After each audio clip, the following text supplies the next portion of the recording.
రాష్ట్ర సంక్షేమం గురించి, రాష్ట్రంలో ఉన్న ప్రజల గురించి, వారి అభివృద్ధి గురించి మనం ప్రణాళికలు వేసుకుంటూ ముందుకు పోతా ఉన్నాం. ఎందుకో కేటీఆర్ గారు దారి తప్పుతున్నారేమో అనిపిస్తా ఉంది నాకు.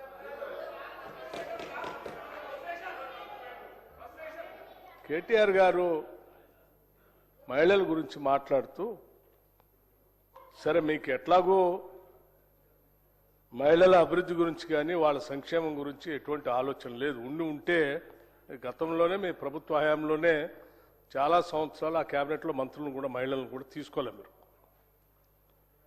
మేము చాలా స్పష్టంగా మొదటి నుంచి ఈ రాష్ట్రంలో ఉన్న మహిళల్ని మహాలక్ష్మిలాగా గౌరవిస్తాం, వాళ్ళకు కావాల్సినవన్నీ కూడా చేస్తామని చెప్పినట్టుగానే చేసుకుంటూ వస్తూ ఉన్నాం.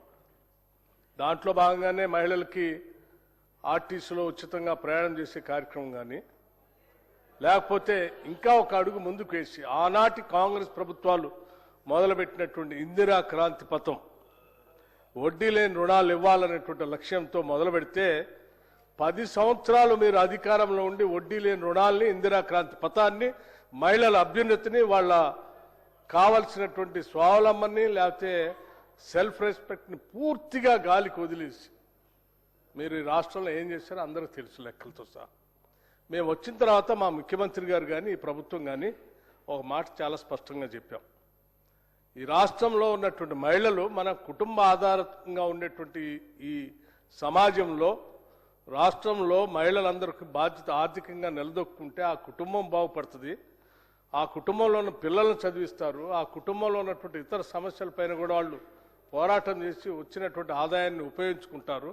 తద్వారా కుటుంబంతో పాటు సమాజం, ఈ రాష్ట్రం కూడా అభివృద్ధి చెందుతున్నటువంటి లక్ష్యంతో వాళ్ళని ఆర్థికంగా నిలదొక్కుకోవటం కోసం సంవత్సరానికి 20,000 కోట్ల రూపాయలు వడ్డీ లేని రుణాలు వాళ్ళందరికీ ఇప్పించి పెద్ద ఎత్తున ప్రోత్సహిస్తామని చెప్పాం. 5 సంవత్సరాలు లెక్కగట్టి 1,00,000 కోట్ల రూపాయలని వడ్డీ లేని రుణాలను మహిళలకు ఇప్పించేటువంటి కార్యక్రమాన్ని తీసుకొని ముందుకు పోతామని చెప్పాం. ఇప్పటికే రాష్ట్రంలో సంవత్సరానికి 20,000 కోట్లు అంటే 2 సంవత్సరాలు అయింది అధ్యక్ష. 40 కోట్ల రూపాయల వరకు ఇప్పించాల్సినటువంటి మేము 57,000 కోట్ల రూపాయలు ఇప్పటికీ మహిళలకు వడ్డీ లేని రుణాల కార్యక్రమం కింద బ్యాంకుతో లింకేజ్ చెప్పి ఇప్పించాం. ఇదే మాటని గవర్నర్ గారు మాట్లాడిన దాంట్లో పుస్తకంలో మెన్షన్ చేశారు. మీరు 57,000 కోట్ల రూపాయలు దీంట్లో మహిళల కోసం ఇప్పించినటువంటి కార్యక్రమం మెన్షన్ చేశారు. కాకపోతే మీరు ఇందులో ఏదో వడ్డీ లేనటువంటి పదం లేకుండా అని చెప్పారు, అది రాలేదని చెప్తున్నాం. మేము ఇప్పటికి కూడా ఈ రాష్ట్ర ప్రభుత్వం మహిళల కోసం, ఆర్థిక సాధికారత కోసం వడ్డీ లేని రుణాలు ఇప్పించే కార్యక్రమాన్ని ప్రయారిటీగా పెట్టుకొని ముందుకు పోతా ఉన్నాం. అందుకే గ్రామీణ ప్రాంతాల్లో, నగరాల్లో కూడా ఇప్పటికే ఇచ్చాం. సరే, ఈ ఇచ్చే కార్యక్రమంలో భాగంగా ఇంత బాగా చేస్తూ ఉంటే మీరు ప్రతి సందర్భంలో కూడా మహిళల గురించి ఎక్కడొచ్చినా, అటు పాలనలో కానీ లేకపోతే బయట కానీ ఎక్కడ వచ్చినా వాళ్ళు ఎందుకో చిన్నచూపు చూసేటట్టుగా, చులకనగా మాట్లాడేటువంటి విధానం మాత్రం బాగాలేదు కేటీఆర్. సరే, మీకు మీ ఇంట్లో ఉన్నటువంటి మహిళలు, ఆడబిడ్డ మీద ఏ రకమైనటువంటి గౌరవం ఉందో రాష్ట్రం అంతా చూస్తాం. కనీసం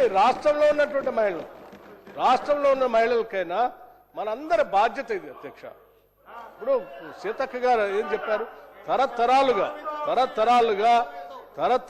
ఈ సమాజంలో అనగదొక్కపడి, తరతరాలుగా వాళ్ళకి ఆర్థిక స్వాతంత్రం లేకపోతే రాజకీయ స్వాతంత్రం లేక ఇబ్బంది పడుతున్నటువంటి మహిళల్ని మనం సమానంగా చూడాలి. ఈ రాష్ట్రంలో కాంగ్రెస్ ప్రభుత్వం వచ్చింది, ఈ ప్రభుత్వం ద్వారా వాళ్ళకి ఆత్మగౌరవం కలిగించేటట్టుగా ముందుకు తీసుకొని పోవాలనే లక్ష్యంతో మేము ముందుకు తీసుకొని పోతా ఉంటే మీరు అభినందించి ప్రోత్సహించాల్సింది పోయి అవకాశం వచ్చిన ప్రతి సందర్భంలో ఏదో రకంగా మహిళల్ని కించపరచాలనో, అవమానపరచాలనో మాట్లాడేటువంటి మాటలు నిజంగా ఈ రాష్ట్రంలో ఉన్నటువంటి కోట్లాది మంది మహిళల మనసు గాయపరుస్తా ఉన్నాయి అధ్యక్ష. ఇది కరెక్ట్ కాదు. దయచేసి కేటీఆర్ గారు ఇప్పటికైనా మహిళల గురించి మాట్లాడేటప్పుడు జాగ్రత్తగా ఆలోచన చేసి మాట్లాడాలి. ఏదో ఎక్కడో వచ్చినటువంటి ఒక పేపర్లో కాగితం పట్టుకొని వచ్చి దాన్ని తీసుకొని వచ్చి రాష్ట్రంలో ఉన్నటువంటి ఈ సంఘటనలని, ఆ సంఘటనలని, రాష్ట్రం, రాష్ట్ర సభ్యత, సంస్కారం, సంస్కృతి, రాష్ట్ర విశాలమైనటువంటి ప్రయోజనాల గురించి ఆలోచన చేయాలి తప్ప రాష్ట్రాన్ని ఎంతసేపటికి ఆబాస్పాలు చేద్దామని లేకపోతే రాష్ట్రంలో ఉన్నటువంటి ప్రజలను కించపరుద్దామనేటువంటి ఆలోచన చేస్తే ఇది ఎక్కడ న్యాయం అధ్యక్ష? ఇది కరెక్ట్ కాదు. వారు 10 సంవత్సరాలు మంత్రిగా పనిచేశారు, సీనియర్ శాసనసభ్యులు. మరి దయచేసి రాష్ట్రం యొక్క భవిష్యత్తు గురించి ఆలోచన చేయండి. ఇందా శ్రీధర్ బాబు గారు చెప్పినట్టు ఏదైనా గౌరవప్రదమైనటువంటి సలహాలు సూచనలు ఏమైనా ఉంటే చేయండి. తప్పనిసరిగా మేము రాసుకుంటాం, సమాధానం చెప్పేటప్పుడు తప్పనిసరిగా చెప్తాం. ఇప్పటికి కూడా నేను మరొక మాట చెప్తా ఉన్నాను, మహిళల గురించి వారు గౌరవంగా మాట్లాడమని చెప్పండి. నమస్కారం. స్పీకర్ సార్, ఇది బహుశా 7వ 8వ ఇంటరప్షన్ సార్ ఇది. కాబట్టి మీరు దయచేసి మాకు సమయం ఇవ్వాలి. గౌరవ డిప్యూటీ సీఎం గారు ఒక మాట అన్నారు అధ్యక్ష, 40,000 కోట్లు కాదు 57,000 కోట్లు వడ్డీ లేని రుణాలు ఇచ్చామన్నారు. అంతేగా సార్ మీరు చెప్పింది? 57,000 కోట్ల వడ్డీ లేని రుణాలు ఇచ్చామని ఆన్ రికార్డ్ ఇప్పుడు డిప్యూటీ సీఎం చెప్పారు. Sir, I challenge the honourable deputy CM. ఆయన చెప్పిన మాట వాస్తవం అయితే, 57,000 కోట్ల వడ్డీ లేని రుణాలు ఇచ్చిన మాట వాస్తవం అయితే ఆర్డర్ కాపీ చూపెట్టమనండి. ఇక్కడే రాజీనామా చేసి నేను శాశ్వతంగా, లేదంటే వారు రాజీనామా చేయాల్సి, తప్పుడు ప్రచారం చేసినందుకు, సభను తప్పుదోవ పట్టించినందుకు వారు రాజీనామా చేయాలి. ఎక్కడిచ్చారు అధ్యక్ష 57,000 కోట్ల వడ్డీ లేని రుణాలు? ఈ రకంగా సభను, రాష్ట్ర ప్రజల్ని, రాష్ట్రంలోని మహిళల్ని కించపరుస్తుంది మీరు. ఎక్కడిచ్చారు వడ్డీ లేని రుణాలు 57,000 కోట్లు? లెక్కలు చూసుకోండి, మీరు ఫైనాన్స్ మినిస్టరు. ఇట్లా మీరు మాట్లాడకూడదు భట్టి గారు, యూఆర్ రాంగ్. దయచేసి please correct your self. Records తీయండి మీరు. దయచేసి వినండి, నేను చెప్తాను వినండి. వడ్డీ లేని రుణాలు బ్యాంక్ లింకేజ్ ద్వారా రుణాలు ఇప్పించి మహిళలకి వడ్డీలని రాష్ట్ర ప్రభుత్వం కడతా ఉంటుంది. వినండి వినండి విధానం వినండి. మీకు అవగాహన లేకుండా మాట్లాడితే ఎట్లా? అవగాహన లేకుండా మాట్లాడితే ఎట్లా? మేము వచ్చిన తర్వాత కొన్ని సంవత్సరాలుగా పెండింగ్ ఉన్నటువంటి ఆ వడ్డీ లేని రుణాల పేరు మీద కట్టాల్సిన వడ్డీకి సంబంధించినటువంటి చెక్కుల్ని మేము వచ్చిన తర్వాత క్లియర్ చేసుకుంటూ పోతా ఉన్నాం. ఇప్పుడు కూడా మేము చేసుకుంటూ ముందుకు పోతూనే ఉంటాం. తప్పనిసరిగా 5 సంవత్సరాల్లో ఈ 1,00,000 కోట్ల రూపాయలకు సంబంధించిన వడ్డీలకు సంబంధించిన దాన్ని మేము చేసుకుంటూ పోతూనే ఉంటాం. మీరు ఎన్ని ఇబ్బందులు పెట్టినా, ఎన్ని అడ్డంకులు కలిగించడానికి ప్రయత్నం చేసినా ఈ రాష్ట్రంలో ఉన్నటువంటి మహిళలకి వడ్డీ లేని రుణాలు ఇప్పించే బాధ్యత ఈ ప్రభుత్వాన్ని తీసుకుంటాం, చేసుకుంటూ ముందు పోతూనే ఉంటాం. రాష్ట్రంలోని మహిళలందరూ చూస్తున్నారు సార్, మహిళా సంఘాల వాళ్ళు చూస్తున్నారు. డిప్యూటీ సీఎం గారు చెప్పారు, ఫైనాన్స్ మినిస్టర్, ఆయన ఆషామాషి వ్యక్తి కాదు. 57,000 కోట్ల వడ్డీ లేని రుణం ఇచ్చామని చెప్పారు. నేను అడిగింది ఏంటి సార్? 57,000 కోట్ల వడ్డీ లేని రుణాలు ఇచ్చిన మాట వాస్తవం అయితే దాని కాపీ చూపెట్టండి, నేను రాజీనామా చేస్తా అని చెప్పారు. దానికి చెప్పలా, మళ్ళీ ఏదో ఉపన్యాసం చెప్తున్నారు.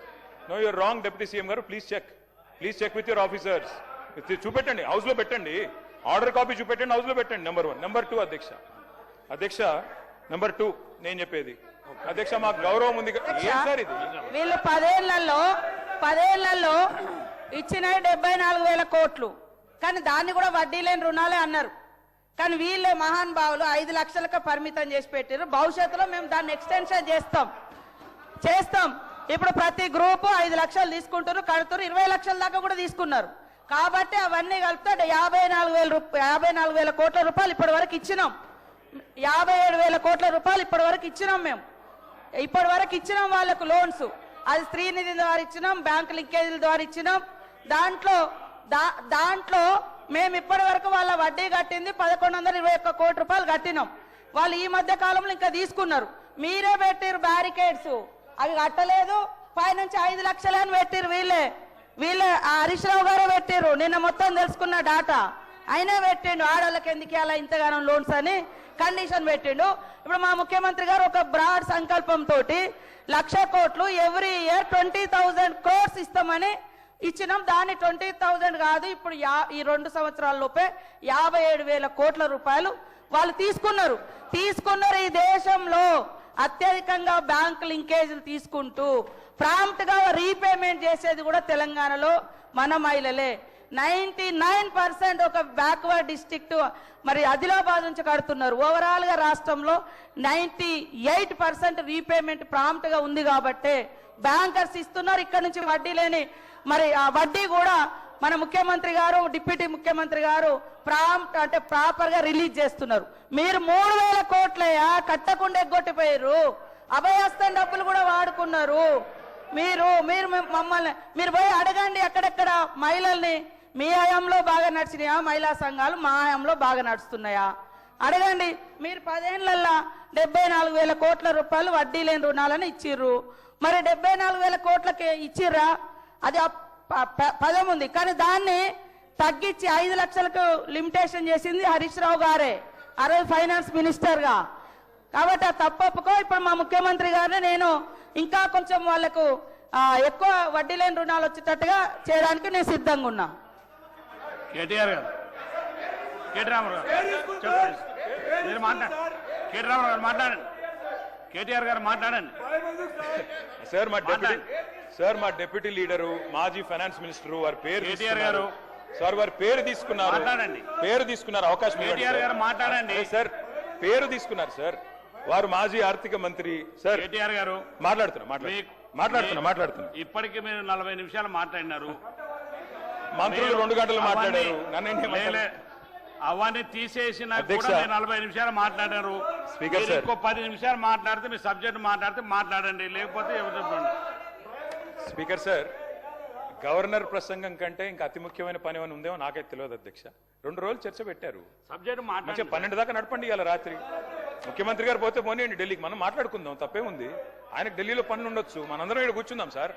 నేనేమంటా సార్, మంత్రి గారు చెప్పారు, స్పష్టంగా చెప్పారు, 57,000 కోట్లు వడ్డీ లేని రుణాలు అనేది తప్పుడు మాట. డిప్యూటీ సీఎం గారు చెప్పిన దాంతో మంత్రి గారు విభేదించారు. ఇప్పుడైనా డిప్యూటీ సీఎం గారు కరెక్ట్ చేసుకోండి. నేను అనేది అదే కదా. రెండో మాట అధ్యక్ష, 2,000 కోట్లు బాకీలు ఉన్నారు. మహిళల మీద ఇంత గౌరవం ఉన్న ప్రభుత్వం కదా, 2,000 కోట్లు బాకీ ఉన్నారు, ఇవ్వండి అధ్యక్ష. మహిళలు గౌరవం గురించి మాట్లాడారు అధ్యక్ష. మొత్తం రాష్ట్రంలోని మహిళలు చూస్తా ఉన్నారు.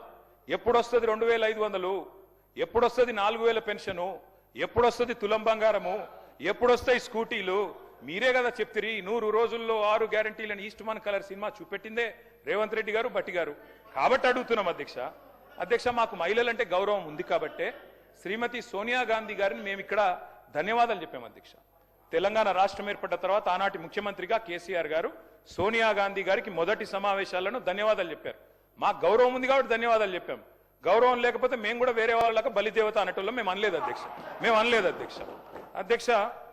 ఇంకా విచిత్రం అధ్యక్ష, మహిళల మీద గౌరవం గురించి మాట్లాడుతున్నారు అధ్యక్ష. ఇవాళ మహిళా మంత్రుల మీద వారి ఇంటి మీదకి పోలీసులు ఎవరు మప్పుతున్నారు అధ్యక్ష? ఈ రాష్ట్రంలో హోంమంత్రి ఎవరు?